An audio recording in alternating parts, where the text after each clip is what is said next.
Bonjour. Bonjour à tous. Eh bien, merci de nous accueillir. Bonjour.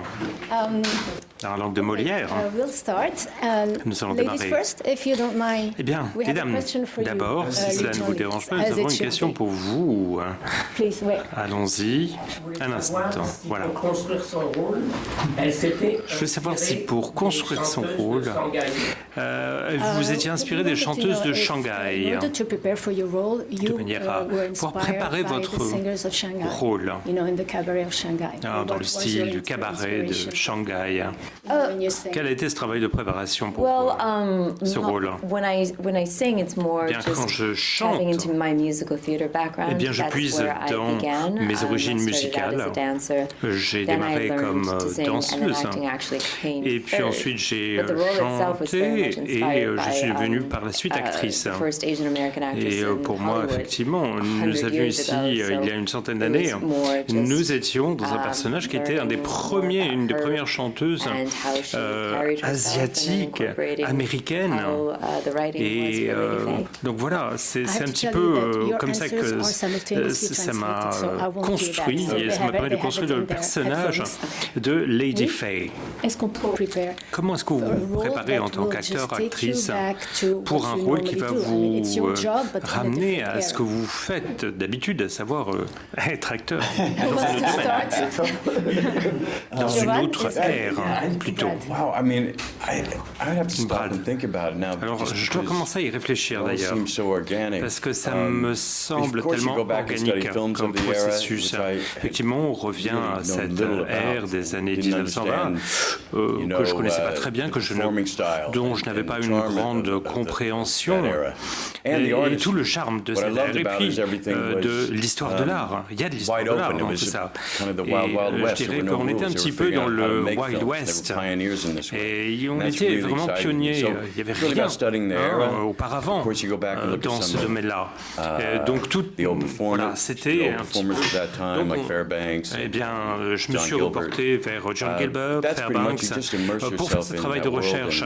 Et on s'immerge ensuite dans ce travail, dans ce monde, et puis avec le scénario de Damien Chazelle. Et Damien Chazelle voulait vraiment aller vers quelque chose qui serait aujourd'hui, qui nous fait sentir aujourd'hui ce que ça a pu être à un moment donné dans les années 1920, et on s'est bien amusé, bien sûr. Il y avait beaucoup d'amusement. Alors moi, je n'ai pas vraiment... Je dirais que je suis mes impulsions, mon instinct.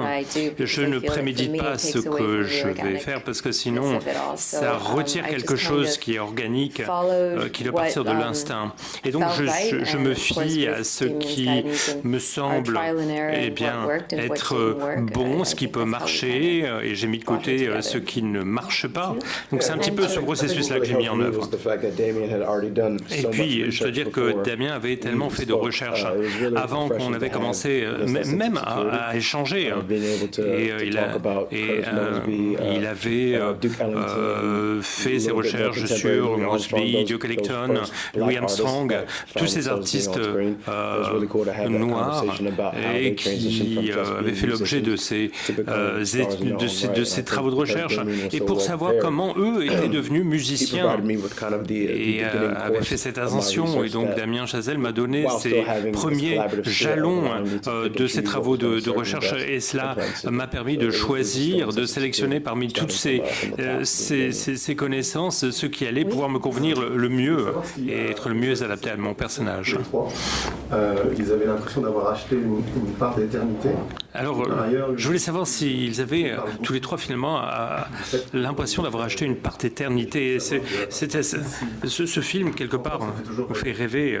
Est-ce que ça fait toujours rêver? C'est une question que je vous pose à vous trois. Est-ce que vous avez choisi un travail où on se demandait effectivement est-ce que vous étiez en train est-ce que vous avez eu le sentiment d'acheter un morceau d'éternité, et pour vous, après 30 ans, Hollywood, ça vous fait toujours rêvez? Et c'est une question qui est posée à vous trois, en fait. Effectivement, oui, je pense que la passion est toujours là, plus que jamais, pour ceux qui vont porter un récit, une narration, une histoire. C'est toujours là.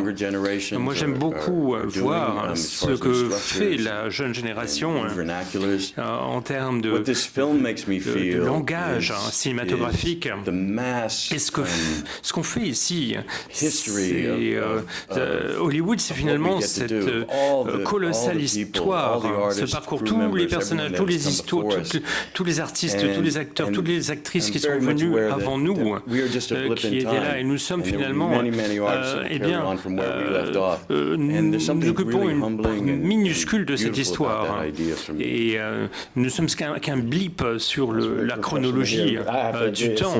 Et je suis tout à fait d'accord. En fait, moi, j'avais mon idée de ce que c'était que devenir une star auparavant, mais de voir ce que requiert faire un film, tout ce qui est production, les costumes, la distribution, toutes les personnes qu'il faut pour faire un film comme ceci. Pour moi, c'était absolument fascinant de voir comment traduire un projet dans la réalité. Et ça m'a permis de travailler avec de nombreux artistes talentueux. Et c'est une occasion qui m'a été donnée de travailler avec ces personnes-là, ces personnages-là, avec cette obsession en tête, de traduire tout cela dans la réalité. Et la production fait partie maintenant de l'histoire cinématographique. Je ne me rappelle plus de la question d'ailleurs. Oui, en fait, la question c'était est-ce qu'on n'est pas à la recherche, en quête, d'une sorte d'éternité, de longévité, ou est-ce qu'on a peur de mourir en fait? C'est ça. C'est un petit peu ce que Jean disait par rapport à cette quelque chose qui relève de l'onirique, des anges, les étoiles. Vous voyez.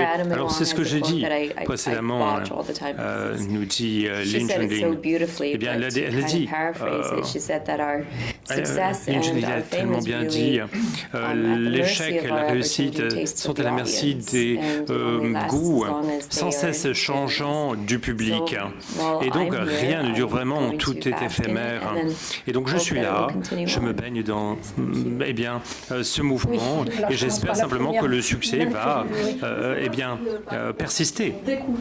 Par rapport aux recherches que Damien Chazelle a entreprises. Par rapport aux recherches entreprises par Damien Chazelle, est-ce que vous avez fait des recherches de votre côté pour creuser votre rôle?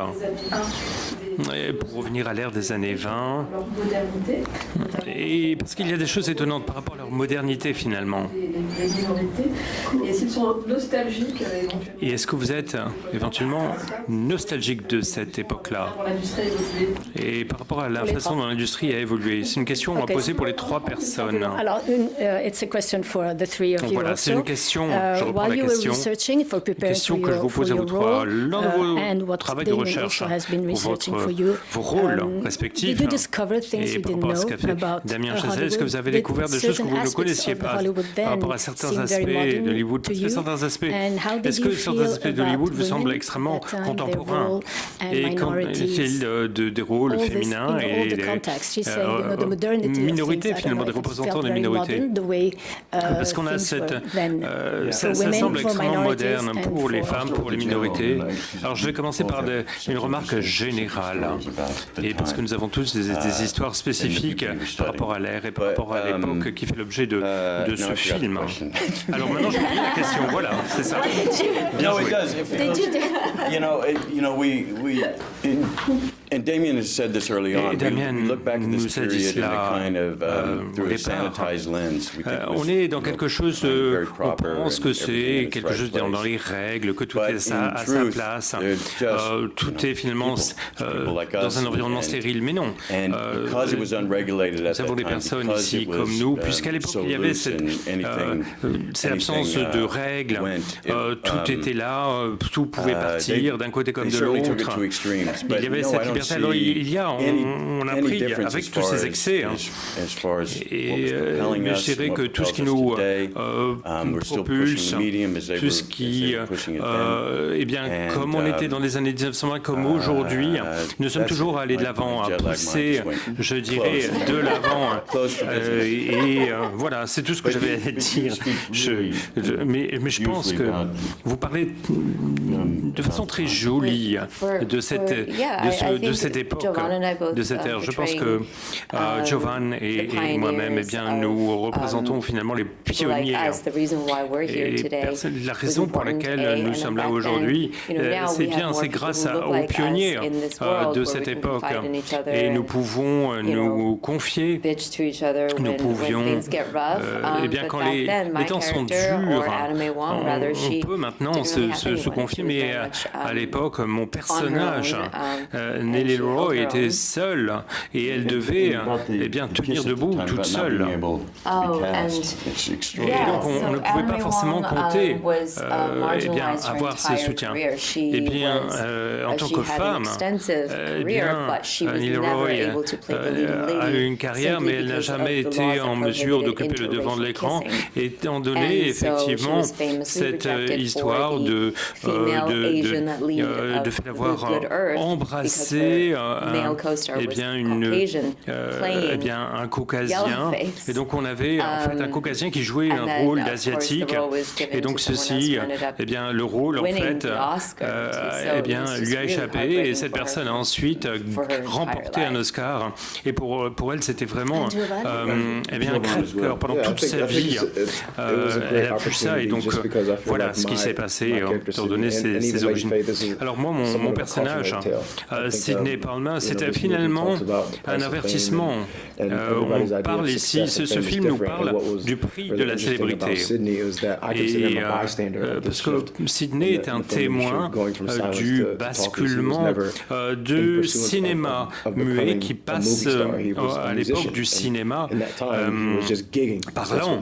Et lui était doué, il essayait de vivre de son travail et de manière à ce qu'il puisse avancer, avoir une plus grande maison peut-être, avoir une voiture. Et là, tout d'un coup, c'est cool parce qu'on fait partie du club. Mais vous y êtes, mais en fait, vous n'êtes pas tout à fait partie de cela. Et il y a une sorte de compromis. C'est-à-dire que j'ai réussi, mais pourquoi est-ce qu'on me fait sentir comme ça et qu'on me met un petit peu de côté? Et je pensais qu'il était important de montrer que un individu était capable de prendre un recul et de s'éloigner de tout ce strass, ce glamour, ces paillettes. L'égalité, c'est une problématique, certes, ça enrichit les histoires, la production, les scénarios. Et quand on revient à l'idée du Wild West et de l'époque des pionniers des années 20, on peut pas revenir en arrière parce qu'il y a trop de smartphones. Donc, Enjoy Sex and Rock'n'Roll, voilà. C'est un film sur la recherche d'identité. Dans la langue de Shakespeare. Alors, ce film est une recherche sur l'identité des personnages. Que ce soit le personnage planté par Margot Robbie, qui souhaite arriver au succès et continuer à avoir du succès. Est-ce que ça vous parle encore une centaine d'années après? Dans la recherche, pour reprendre la question, dans la recherche d'identité, tous les personnages ont dû laisser de côté, laisser derrière eux une partie de leur identité pour réussir. Est-ce que ça trouve une résonance chez vous? Pour rôle, absolument, oui. Il y a tout elle était toujours dans la fétichisation. C'était toujours la hit girl. Elle chantait en adoptant un accent parce que c'est ce que souhaitait le public. Et elle a fait ce qu'elle devait faire de manière à pouvoir poursuivre sa carrière. Et je pense que c'est ce que j'ai fait au début de ma carrière.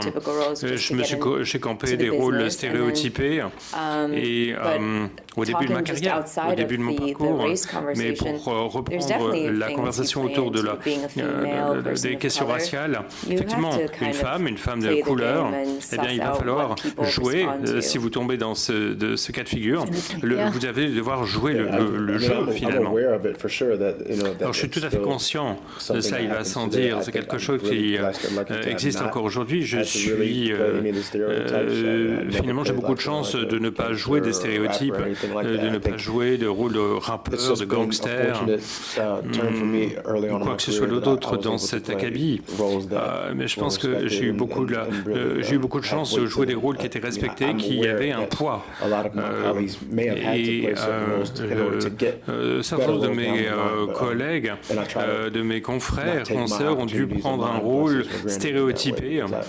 Et là, ça n'a pas été le cas. J'ai eu de la chance, finalement, parce que, au début de ma carrière, parce que je n'ai pas été dans ce genre de rôle stéréotypé. Rapidement, alors, en fait, j'ai utilisé le film pour trouver, dans ma recherche de moi-même, en fait, c'était un exercice. J'ai beaucoup appris par le film, j'ai beaucoup appris sur moi-même, nous dit Brad. Tout à l'heure, il a été question de la part d'immortalité On a parlé de la part d'immortalité que le cinéma pouvait apporter. Hollywood, c'est une usine à rêve, mais c'est aussi une usine à broyer les individus et les personnalités. Et on peut voir que dans le film, beaucoup de personnes sont détruites par cela. Est-ce que vous avez cette angoisse qui peut exister, à savoir qu'Hollywood pourrait vous broyer et vous détruire? Je reprends la question. Donc, Hollywood, c'est certes une machine qui peut faire des rêves, c'est une machine à rêve, mais c'est une machine qui peut détruire les gens. Est-ce que vous avez ce sentiment que ça pourrait, cette industrie, l'industrie hollywoodienne, et le fait de travailler pour cette industrie pourrait vous détruire? Quelque part, oui. Parce que nous avons tous notre propre idée de ce qu'est la réussite. Moi, je suis perfectionniste, c'est un défaut pour moi. Je suis obsessif parce que par rapport à mon idée de ce qu'est un acteur, de ce que j'aimerais faire et accomplir en tant qu'acteur, de ce que j'aimerais être en tant qu'acteur. Et je pense que c'est là. Et en fait, du coup, je ne veux pas avoir le sentiment d'imposteur. Parce que je veux jouer des personnages en étant honnête, en étant plein et entier dans mon engagement. Et je veux prendre le temps d'apprécier les opportunités et m'assurer que je joue avec vérité et authenticité. Et je pense que ça, c'est toujours, tout part du personnage et de l'histoire qu'il porte. Ce que Johan vient de dire. Alors, j'ai regardé un documentaire sur cette personne qui attrapait et qui travaillait au quotidien avec des serpents à sonnette.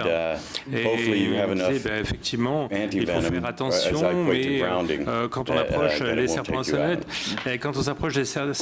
il faut faire attention et on se fait mordre parfois et on essaye de devenir immunisé, mais parfois on se fait mordre et on meurt. Donc j'ai gardé ça en tête. Bonjour madame, bonjour messieurs. Merci pour ce film unique. J'aimerais poser une question à... Merci pour ce film unique. J'aimerais poser une question à Brad Pitt.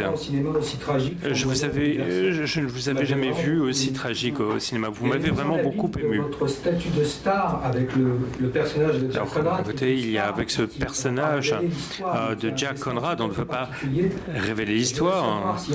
C'est un personnage dont le dessin est tout à fait particulier. Incarner Jack Conrad, pour vous, c'était quelque chose de perturbant, de dérangeant. Et jouer ce rôle par rapport à Hollywood, est-ce que c'est un engagement? Yes, it's a question for you, Brad. Alors, c'est une question qui vous est posée, Brad. Il semble que gave him a lot of emotion. It's tragic, it's flamboyant. La question, c'est un rôle flamboyant. And it's also playing something that you're. I mean, it's the end of his career. He's going towards the end of his career. Jack Conrad approche la fin de sa carrière, finalement. Le fait de jouer ce rôle, est-ce que ça vous a perturbé, dérangé d'une manière ou d'une autre? Quel était votre ressenti par rapport à ce rôle et ce personnage. It's easy for me to say that it's, when it's all said and done, that's going to be, quand tout est joué, quand tout est fait, eh bien voilà, ça va être un exercice tout à fait. Oui, ça va être une sortie tranquille, sereine. Je ne sais pas en fait. Comment est-ce que je pourrais expliquer cela? Moi, j'ai eu beaucoup de mal avec la fin. J'ai eu beaucoup d'échanges avec Damien. Pendant 18 mois environ, on était censé filmer l'année précédente, mais avec le confinement, ça a été, le tournage était reporté, mais avec au fur et à mesure que l'industrie avance, et bien ce personnage est laissé de côté et abandonné, et plutôt que de me dire, me m'apitoyer sur moi, voilà, autour de moi, je ne couperai plus la meilleure table au restaurant, je ne serai plus sur mon trône. Il faut apprécier le temps que l'on passe ici au présent.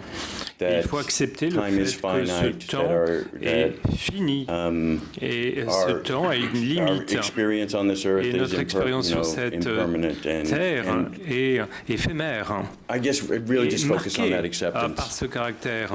Et il faut donc l'accepter. Regardez, David Bowie, il est sorti avec une telle grâce, il est parti avec une telle grâce. Pour moi, c'est aussi une source d'inspiration.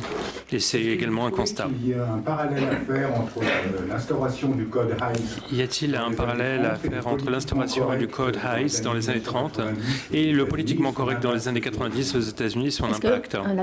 Son impact sur Hollywood. Son impact sur Hollywood. Do you think there is a parallel that can be made between the Hays Code in the 30s and the politically correct le code Hays dans les années 20 et le politiquement correct des années 90 et quel est son impact? Oui, le code moral, oui, effectivement, le code bonne moralité, finalement. Ou de bonnes mœurs.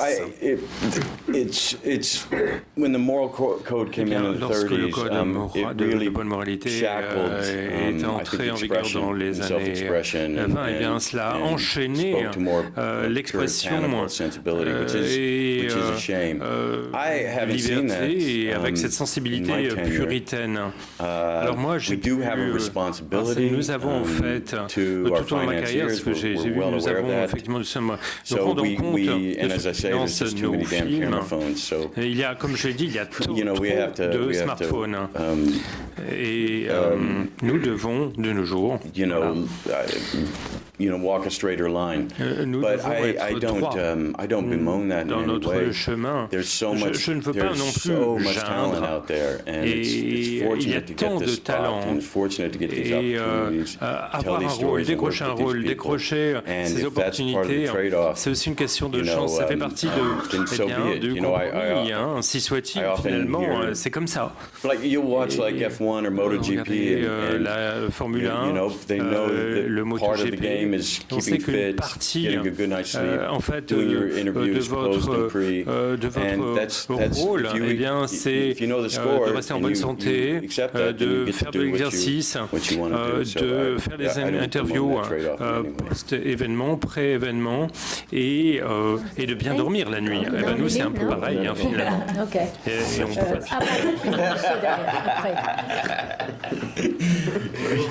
Moi, je voudrais poser une question à Brad Pitt, acteur et aussi producteur. Alors, vous êtes acteur, vous êtes producteur, Brad Pitt. À Media One récemment. Et vous disiez à Media One que le cinéma s'internationalisait. L'avenir du cinéma est encore à Hollywood. L'avenir du cinéma est-il encore à Hollywood? Le futur du cinéma est comment? Comment Hollywood peut encore contribuer au futur du cinéma? Comment est-ce que Hollywood peut encore contribuer au futur du cinéma? Pour la question, vous êtes acteur et producteur. Le cinéma s'internationalise de plus en plus. Est-ce que vous pensez que Hollywood peut encore... Pardon, Hollywood peut? It can still contribute to cinema. Encore contribuer au cinéma, puisque le cinéma est tellement internationalisé maintenant. Il y a des grosses productions partout maintenant. Quel est votre ressenti par rapport au rôle d'Hollywood? Eh bien, les artistes nourrissent les artistes et nourrissent les artistes et ainsi de suite. Moi, ce qui me fascine, c'est les projets en Afrique du Sud, c'est quelle que soit l'histoire que l'on porte. C'est au centre, c'est l'histoire. C'est la communauté d'artistes qui m'enthousiasme. Et est-ce Hollywood être là? Est-ce que Hollywood est une mecque du cinéma? Eh bien, je dirais que Hollywood a une contribution à faire, certes. Je ne sais pas si c'est une mecque pour autant, mais en tout cas, ça contribue à nos vies au quotidien. Une dernière question. Dans la continuité de mon collègue sur l'éternité. Dans la continuité de la question de mon collègue sur l'éternité que l'on recherche éventuellement pour Brad Pitt, je pense que c'est fait. La carrière. Donc, la carrière, les films sont là. Quand, à l'instar de la dernière séquence du film, les spectateurs verront le nom de Brad Pitt et les rôles de Brad Pitt dans 50 ans, 100 ans. Qu'est-ce que vous espérez qu'ils pensent à ce moment-là? Les spectateurs. Les spectateurs. Alors, so we are just in the continuation of the idea of eternal. Dans la fin de l'idée d'éternité, le fait de marquer son empreinte pour l'éternité. Brad Pitt, vous êtes célèbre. Et dans la dernière scène du film, on voit bien que le personnage regarde sa propre carrière, que les gens penseront de vous dans 30, 50 ans. Je ne sais pas s'ils penseront à moi. Je dirais que l'éternité, ce n'est pas ça ma quête. Ce n'est pas ça que je recherche. Ce qui me surprend, c'est lorsque je parle à des jeunes de 20 ans sur les plateaux de tournage des années 60, des années 70, qui m'étaient tellement importants pour moi. Parcours. C'est criminel finalement. C'est un crime. Si vous rentrez, ce sont des expériences religieuses, spirituelles via ces films. C'est pas du tout ma quête. Moi, je ne sais pas. Je ne sais que très peu de choses. Je ne savais que très peu de choses sur l'ère du film muet, du cinéma muet avant. Eh bien, j'ai trouvé cette beauté dans le film muet. Et maintenant, une fois que j'ai fait cette recherche pour le personnage que je campe, on est plus jetable maintenant. Plutôt qu'autre chose. Et c'est ça, en fait, toute cette question. Thank you. Yes, we have to stop. Thank you very much, Lily and Brad and Giovanni. Thank you. Merci beaucoup. Nous avons devoir arrêter.